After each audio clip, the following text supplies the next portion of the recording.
have humane handling practices and standards published. Some of them are third-party certified in that regard, so there's a lot of options there.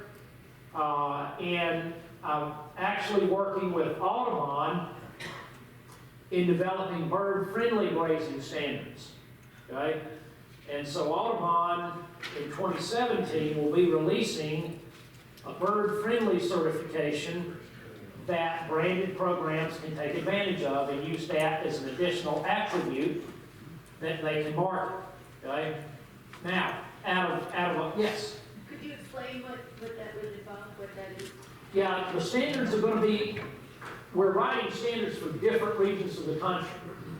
And the reason being is because different types of bird species are important in different regions of the country, okay? For instance, on the northern Great Plains and southern Great Plains, we're concentrating on ground nesting birds like prairie chickens and things like that, okay? Grouse and all of that. So, you know, the ground nesting birds, the grazing protocols are going to be different in quail. You know, they're going to be different than they are going to be for other bird species. And so this is related to the region of the country that you live in, where your farm's located. So the protocols will be, the bird-friendly protocols will be adjusted based on the important bird species in that area, is what it boils down to. So we're in the process of developing all of those different protocols for the different areas of the country and what bird species are important there. But it does entail implementing grazing practices that are going to be, quote, bird-friendly. And if they're ground nesting birds, they're going to have to be grazing practices that allow for nesting and brooding habitat areas each year on your farms and ranches. Yes? So is this protocol for marketing to the consumers or benefit, or is it because of our government changes and the pressure coming down on like the NRCSs and USDA and stuff like that? I mean, what? No, this is an Audubon-driven deal, okay? And Audubon's ultimate goal, obviously, is what their goal has always been, and that's to preserve and increase important bird species. Okay, right. So, which, by the way, typically also increases other wildlife species. Okay? So that's Audubon's overarching goal. But in accomplishing that, they see the benefit of a market perspective to do that. And so if you can create incentive for grazers and ranchers to implement bird-friendly grazing protocols because it allows you to be able to better market your product through a branded program, then yes. So here's what will happen.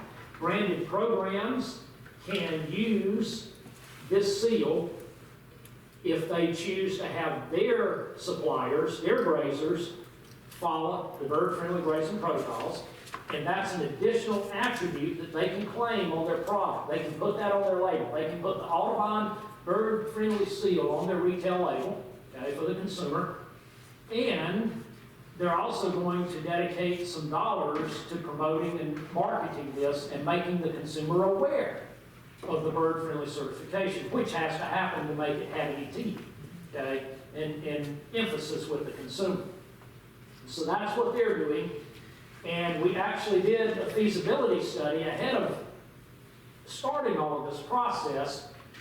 And out of most all of the conservation groups out there in the U.S., Audubon has by far the most broadly recognizable and favorable name. Okay? On a lot of the other conservation groups out there, it's about some consumers don't view favorability at all, while others do, so it's very split. But with Audubon, it's 90% plus of all consumers know Audubon, recognize that name, and respect it. And that's why we said, okay, this can have legs, you know. Okay, so what does this mean for you? And we're going to try to answer some of these questions today. We need to look at branded program implications from all of this that we just talked about, direct market implications, and then grass-fed beef segregation. You know, how does the imported affect us that are domestic producers? How will it continue to affect us? How can we battle that? you know, or even work with it to help us. And what are we going to continue to see in terms of segregation in the grass-fed sector, lean versus high-quality product? Yes? I mean, showing there seems to be lots of opportunity and room for growth. I mean, there's that the difference between what the market share is now is that 30%.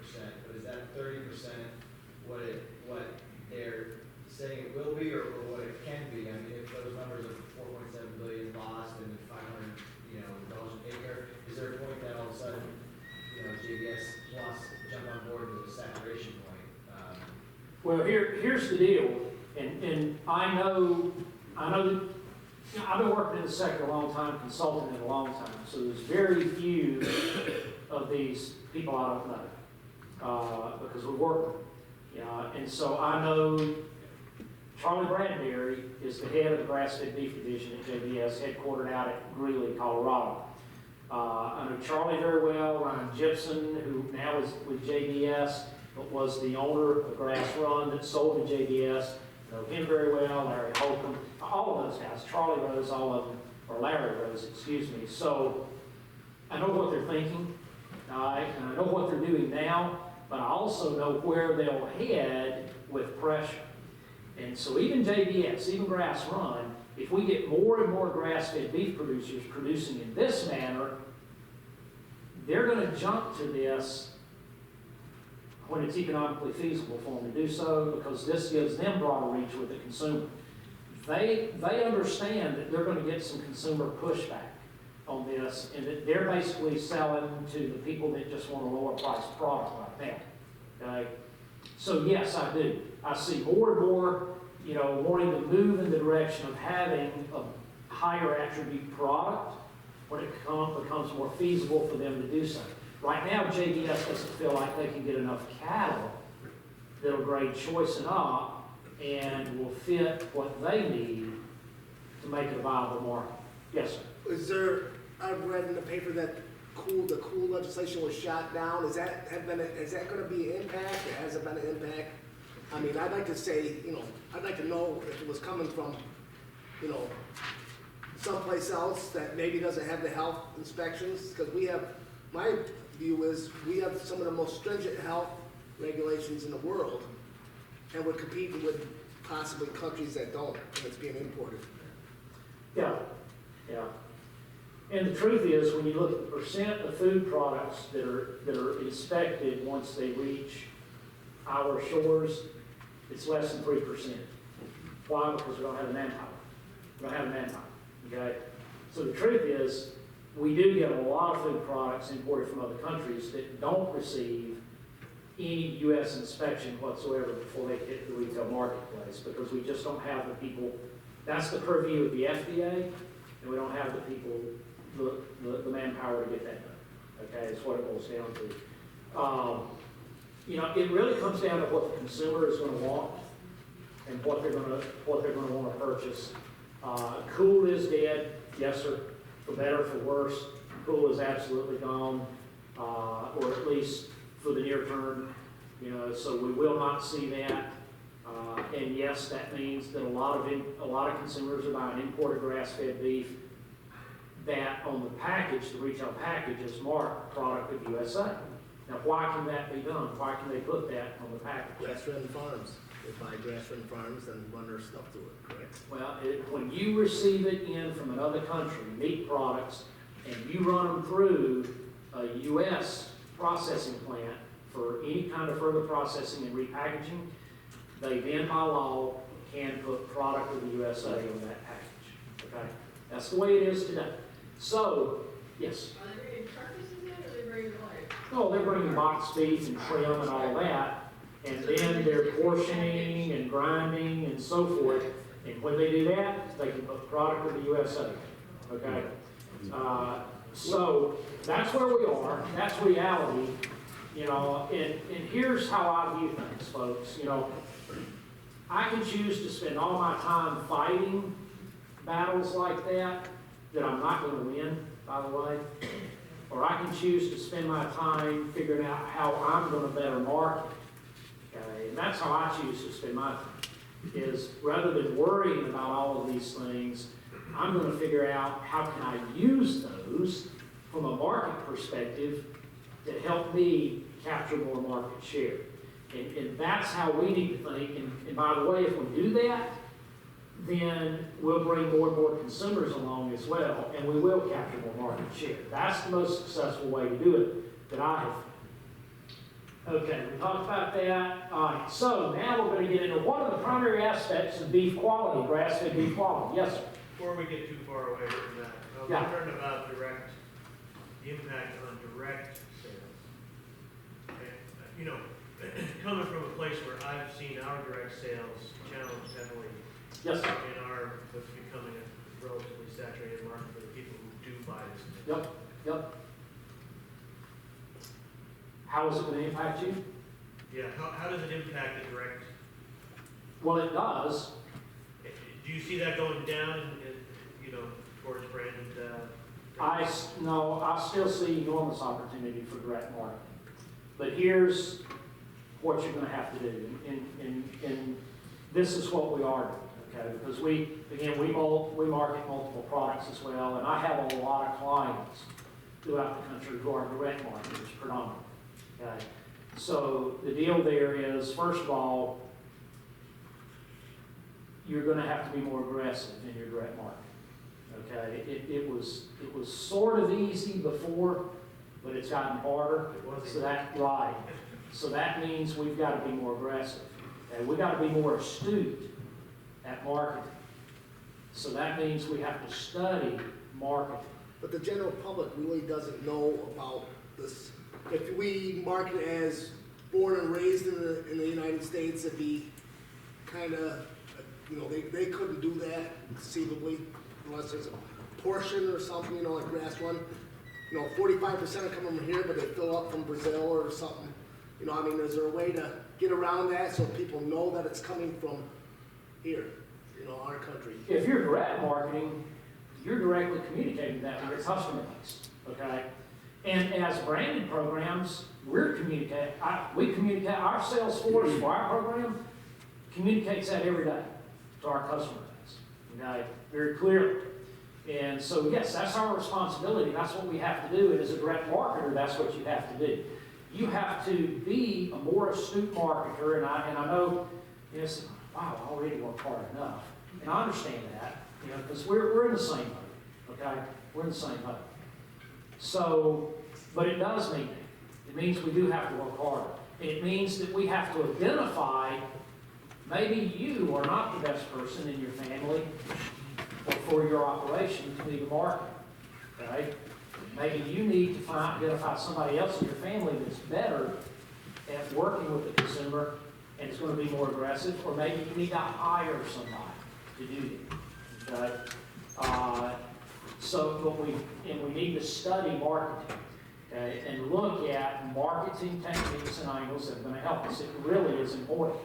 But the most important thing is you've got to be able to effectively tell your story to your consumer, okay, to your customer. And you've got to be truthful in that story, and you have to expose that customer to your farm, okay? You need to have events where you're hosting them on your farm, where they are able to come out and to see precisely what you're doing, and you need to offer more than a single product, okay? That's another way to reel in more customers. If you're offering just grass-fed beef, you got a little harder hill to climb, okay? But if you're able to offer, say, free-range eggs, pastured poultry, maybe pastured pork, lamb, maybe some produce-type products, things like that, and that's where we're moving. More and more of our clients are moving to multi-species, multi-enterprise production on their farms to be able to market more effectively to the consumer, okay? So we're always going to have challenges. We have to continuously figure out how to get around and move around those challenges. And we'll keep talking about that through the day.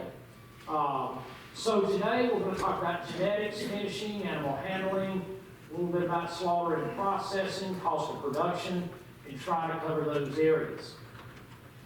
Okay.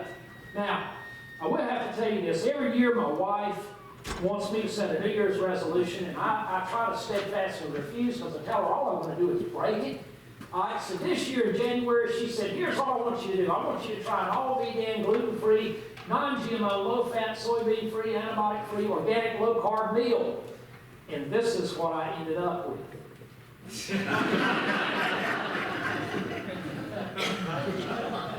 Probably the water wasn't pure either. So, let's talk about selecting genetics for forage-based production, okay? All right, first of all, now keep in mind, okay, in full disclosure, my PhD is in animal breeding and genetics and reproductive physiology, all right? So, when I was in graduate school, that was when we were first developing EPDs, expected progeny differences, right? How many of you have used EPDs before, okay? All right, so that was when we were first developing EPDs, and so I was heavily involved in research and the development of those, and for many years, I taught about EPDs, and I used EPDs heavily. But today, EPDs are the very last thing that I look at for any sire that I'm selecting. And I'm going to explain why, okay? First of all, being in actual production and a rancher myself, from cow-calf all the way through finish and marketing, I have to push a pencil every single day, all right? And EPDs are not, and please don't misunderstand me, I'm not trashing an EPD at all, but I'm trying to explain to you our methodology and why we do things the way we do it, okay? EPDs are not my best tool for determining my profitability on my farm and ranch. Not at all. That's why they're way down the list, okay, in terms of making my genetic selection decisions. My number one trait, by far, is longevity, okay, longevity. Why? The average beef cow in the U.S. only has how many calves in her lifetime before she's culled? Now, this would include heifers that fail to breed for the first time, first calf heifers that fail to rebreed and all of that. But how many calves does the average beef cow have? Okay, not quite. Okay, about 4.2. Okay? That's it, before she's culled. Okay. The average beef cow in the U.S. requires how many calves before she breaks even? Okay? A little over 5. So the average beef cow in the U.S. does what? Loses money. Right? Loses money. So you're not making money with a beef cow on your operation until she's had more than 5 calves.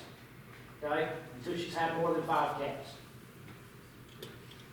We now have a lot of cows because we have been heavily selecting for this and managing for this, by the way. It takes both. We now have a lot of cows that last well into their late teens, and we now have a set of cows that are 20, 21, and 22. Okay? And I'm talking about they haven't missed a calf since their first calf at the age of 2. Because if they have, they don't have any longevity, they don't stay. They're gone. Okay? That's our policy. So, longevity is critically important. It is the number one trait for profitability on a beef cattle, or by the way, on a dairy operation.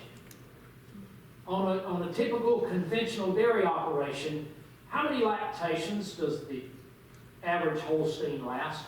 3. Okay, between 2 and 3. Yes, that's it. That's it. On our grass-fed dairy operations that we're working with, how many lactations do you think a lot of those cows will last? 10 or more. 10 or more. Okay?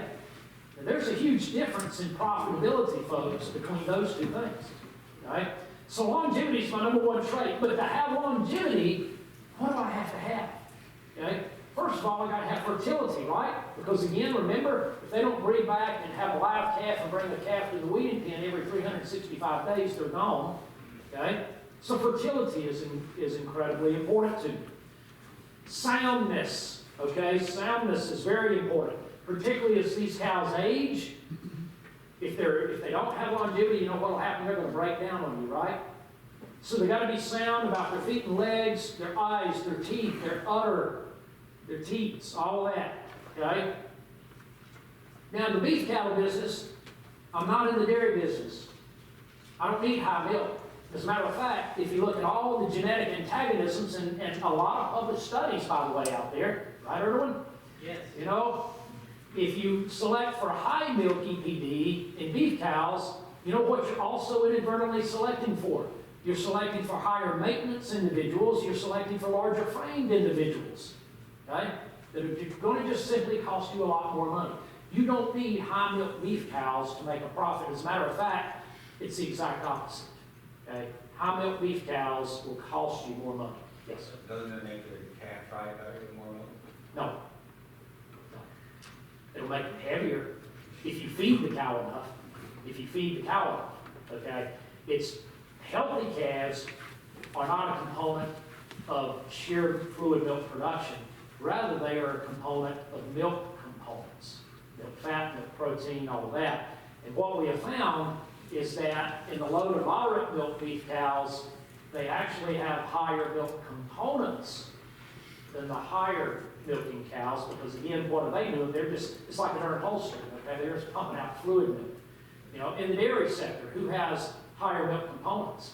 High-producing Holstein, or a grass-fed Jersey, or some other breed. You know, it's hands down, you know, the Jersey, or the other grass-based breeds, okay? They also have to be highly adapted to their environment, okay? Highly adapted to their environment. That means that when you select bulls and genetics for replacement stock, you need to be selecting from seed stock producers that are producing on similar forages in a similar climate and in a similar manner is your management, okay? So that you're assuring yourself that you're getting genetics that are adapted to your type of production system in your environment. That's critically important to their longevity. Moderate frame is what we have found works best in the grass-fed sector, okay? Economically in every way you can imagine. Moderate frame. What do I mean by moderate frame? If you look at the Beef Improvement Federation or BIF guidelines for frame score, we're talking about a 3.5 to no more than a 5.5. Personally, I don't like any more than a 5.0 frame, okay, at the top end. Now again, this can differ and vary according to your production and what you need. That's what we have found works best for us. Yes, sir. Is there a problem beyond what your market wants for a carcass size? Is there a problem for, I was looking at, I guess it goes against how they adapt to their environment, but I was looking at Feral Cattle Company, semen, and they had bulls that were frame score 2, but they had high fleshing, high fertility. Is there other problems beyond the market for frame size 2, or, you know, lower than 3.5, what you're suggesting here? No, not in terms of production, but in terms of market, it can. Okay? And I am intimately familiar with KITS program. And of course, KITS is a cooperative program. Yes, there's many different breeders that make up the genetics that feed into Forage Cattle Company. And we've done their ultrasound, so they use our ultrasound data and publish it in their sales catalogs every year. So we've done their ultrasound for many years now. So I know their genetics very well. So nothing wrong with that.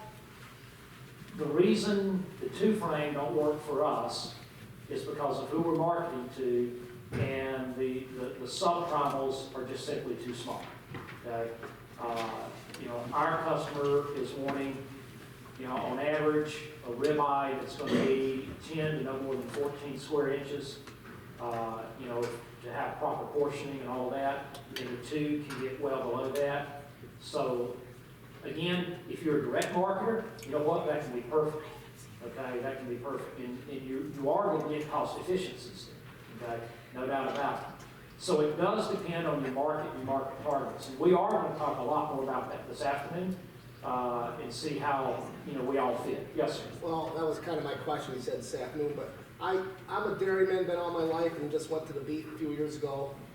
When I look at the AI catalogs, I have no clue, from being a dairyman my whole life, a whole different program besides the feet and legs, but it's the, what are they looking for, you know, when they say, what are you picking? Is it the ribeye scores, they say? I mean, is that, because they're all over the table here, and I'm still trying to figure this out, and because I have a bull now, but I want to go AI with this, but I just don't want to get the wrong one going in there before I start doing this, you know, I just... Yeah, we're gonna talk a lot more about that, but let me tell you this. What you're describing is absolutely the most typical problem, the most repeated problem in beef cattle genetics and dairy cattle genetics selection. Okay? We get bogged down in the little numbers, what I call the little numbers. See, do you see any of those traits listed here? See, when I make genetic selection, those are way down the list. Looking at ribeye area and marbling EPDs and weaning weights and all this other stuff. Okay, that's way, way down the list. All right? Because you know what? If they are at the top of my selection list rather than this, what's going to happen is that I'm going to be focused on the little traits and I'm going to trend towards the extremes. When we do that, that's just human nature. And that's so hard for us to fight. We do it even not recognizing that we're doing it. Okay? We trend, when we focus on the little numbers, we always trend towards the extremes because we think, you know what? This bull's marbling EPD is this, but this bull's is higher, so that must be better, right? You know, but we don't think about the genetic antagonisms that go along with that. Okay?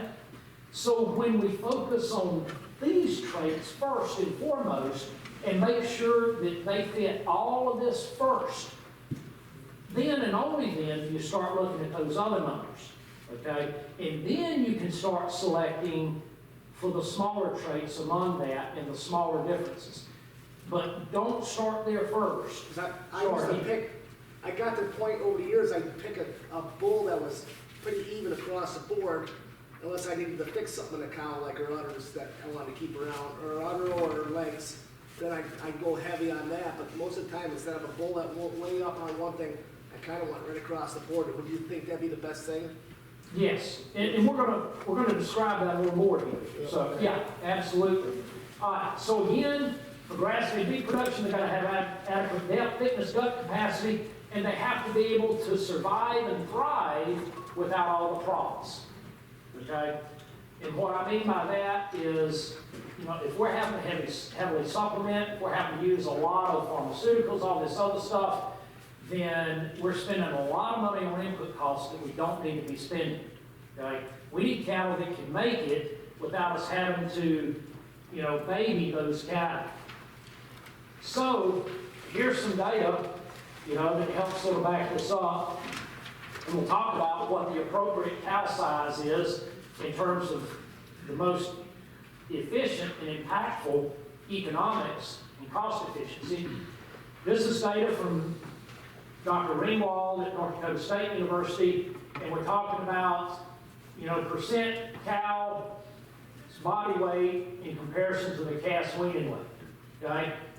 And his data clearly shows that as we get cows to heavier and heavier mature body weights, that the percent of their body weight in calf that they wean off declines very significantly, okay? In other words, a heavier cow doesn't necessarily produce a heavier calf at weaning. And they do it far less efficiently and effectively than smaller cows. Okay? Is that a reverse if you go smaller? I mean, well, I'm going to show some data here in a little bit that's more important than that. Okay, again, don't get bogged down just in this. Right. Okay? Get bogged down just in this. All right? Okay, so here's data. When I was with the university, I was on the national IRM team, or Integrated Resources Management team. And so our job was to collect data from farms and ranches, production data and financial data from farms and ranches across the U.S. and then analyze that data and publish it, okay? And so here's some of the things that we have found, and this is very, very important. As a matter of fact, This data should be out there and talked about in the industry, but it hasn't, it's been buried. Even though this was sponsored by the NCBA, okay?